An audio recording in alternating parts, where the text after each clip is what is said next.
News when you want it with Bloomberg News Now. I'm Kalegi. President Trump threatened Iran with intensified military action after Tehran rejected Washington's push for a peace deal with the two sides far apart in efforts to end the near-month-long war.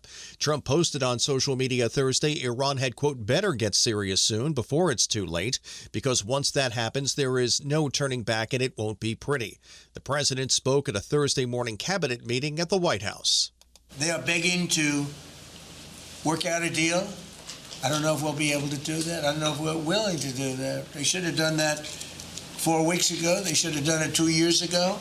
The president also said Iran gave him a present of allowing 10 boats of oil to sail through the Strait of Hormuz. They're going right up the middle of the Hormuz Strait. 8 big tankers are going loaded up with oil right through.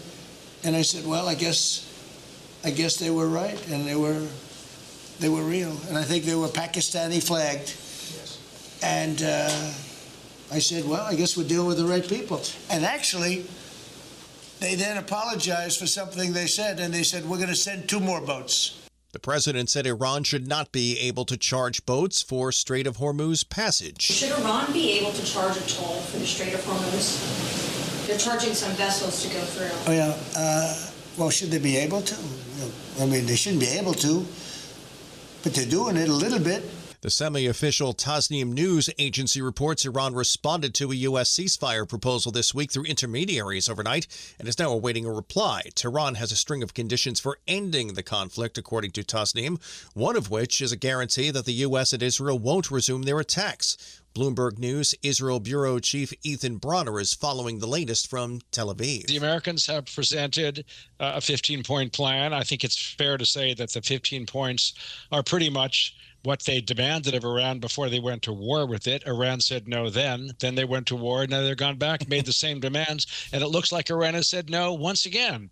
Bloomberg's Ethan Bronner reporting from Tel Aviv. Former Deputy Assistant Secretary of Defense for the Middle East, Dana Stroll, says expectations for a ceasefire are low because... Well, first of all, there's really mixed messages coming out of Iran itself. There's been senior officials who have said that American starting positions are non-negotiable. So it looks like the regime is not at all willing to make meaningful concessions on the problematic behavior that started this war in the first place. Dana Stroll speaking to Bloomberg TV. NATO's Secretary General Mark Rutte spoke today about a real shift in mindset. For too long, European allies and Canada were over-reliant on U.S. military might. We did not take enough responsibility for our own security. But there has been a real shift in mindset, a collective recognition of our changed security environment. NATO's Secretary General Mark Rutte. Also at today's cabinet meeting at the White House, President Trump again blamed Democrats for the partial government shutdown. They're punishing the American people, including travelers at airports, all in the quest to return to open borders and give amnesty to illegal alien criminals. And we're not going to let Democrats get away with this stuff, and people are wise to them. So they need to end the shutdown immediately, or we'll have to take some very drastic measures. It was a busy morning in downtown Manhattan. Former Venezuelan President Nicolas Maduro and his wife headed back to federal court to face a broad federal drug trafficking and narco-terror conspiracy case. Bloomberg's Christina Ruffini is outside the courthouse with more. One of the big issues at play today is whether or not Maduro can use Venezuelan funds to pay his attorney. Now, he has the same attorney who represented Julian Assange. I would imagine he's fairly expensive. And up until now, there's been an OFAC waiver that's been allowing Maduro to use some of his personal funds to pay his expenses. Originally, that was being used to pay his attorney. The U.S. government said that was a mistake. They've clawed that back. And his attorney has said, if he can't afford to pay me, I need permission to withdraw from this case. And if that happens, Bloomberg's Christina Ruffini reports the former Venezuelan dictator would be represented by a public defender.